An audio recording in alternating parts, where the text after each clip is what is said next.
सो हमने हेट्रोसाइक्लिक की बात अब करनी है। तो हेट्रोसाइक्लिक के अंदर हमने बात की कि एक कार्बन आइटम की जगह पे आपका कोई और आइटम जब आके अटैच हो जाता है, that forms a heterocyclic structure.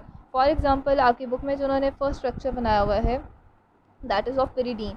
ऊपर आपके पास ये ऑक्टागॉन स्ट्रक्चर है और यहाँ पर आपका एक एन, इस कार्बन आइटम की जगह पे आपका एक एन अटैच है with alternate single and double bond, this is known as to be the pyridine.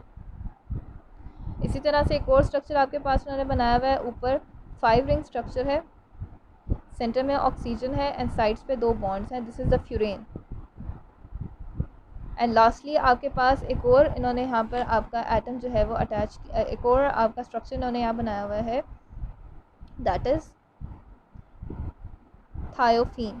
यहाँ सेंटर में सल्फ़र अटैच है और अगेन यहाँ पे डबल बॉन्ड्स प्रेजेंट है, this is thiophene. So basically आपने हेट्रोसाइक्लिक के अंदर ये 3 स्ट्रक्चर्स को याद रखना है। इसकी कोई डिस्क्रिप्शन यहाँ पर मेंशन नहीं है और ना इसकी केमिस्ट्री के अंदर जाने की ज़रूरत है, it's way too complex for you to understand. So basically यहाँ पर आपने हेट्रोसाइक्लिक के अंदर एक तो ये याद रखना है that it contains the rings having 1 atom other than carbon atom, other than carbon atom, यानी कि एक पोजीशन पे कार्बन एटम की जगह पे जब कोई और एटम आके अटैच हो जाता है तो वो पूरे का पूरा रिंग के स्ट्रक्चर को और रिंग के नेम को जो है वो चेंज कर देता है। फॉर एग्जांपल इस वाले कार्बन एटम की जगह पे नाइट्रोजन है, यहाँ पर जो कार्बन था उसकी जगह ऑक्सीजन है एंड यहाँ पर जो था उसकी जगह सल्फर है, that alternatively change the names of these compound.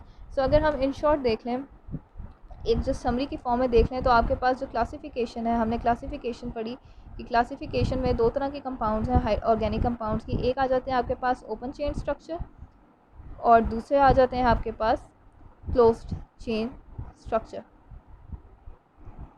Open chain को हम बोलते हैं acyclic without any cycle and closed ones are known as to be the cyclic compound because they consist of the rings of carbon atom. In open chain we study 2 types of compounds. एक इसमें आ जाते हैं हमारे पास straight chain compounds और दूसरा हमारे पास आ जाते हैं ब्रांच्ड चेन कंपाउंड्स। इन सारों की गई एग्जांपल हमने देख ली। फॉर एग्जांपल स्ट्रेट चेन के अंदर अगर हम एग्जांपल देखते हैं तो यहाँ पे आ जाता है प्रोपेन आ जाता है, ब्यूटेन आ जाता है, पेंटेन वगैरह आ जाता है। ब्रांच चेन में हम देख लें तो आइसोब्यूटेन एंड आइसोपेंटेन की एग्जांपल जो है वो आपकी बुक में गिवन है।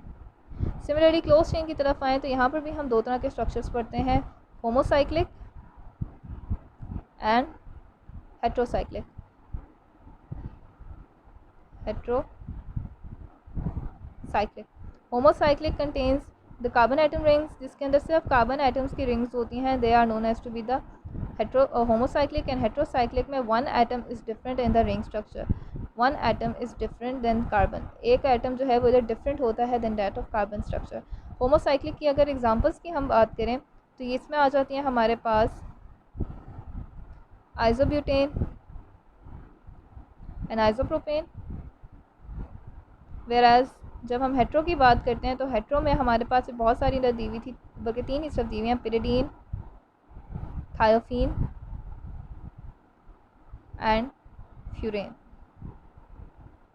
And also these homocyclic structures they have an other name, they are known as to be the homocyclic को हम कार्बोसाइक्लिक भी कहते हैं because they solely consist of, they only consist of the carbon containing rings, therefore they are known as to be the carbocyclic compounds as well. I hope आपको आज का lecture जो है वो समझ आया है. If you have any query you can ask me in the WhatsApp groups or in the Google Classroom comment section. Thank you.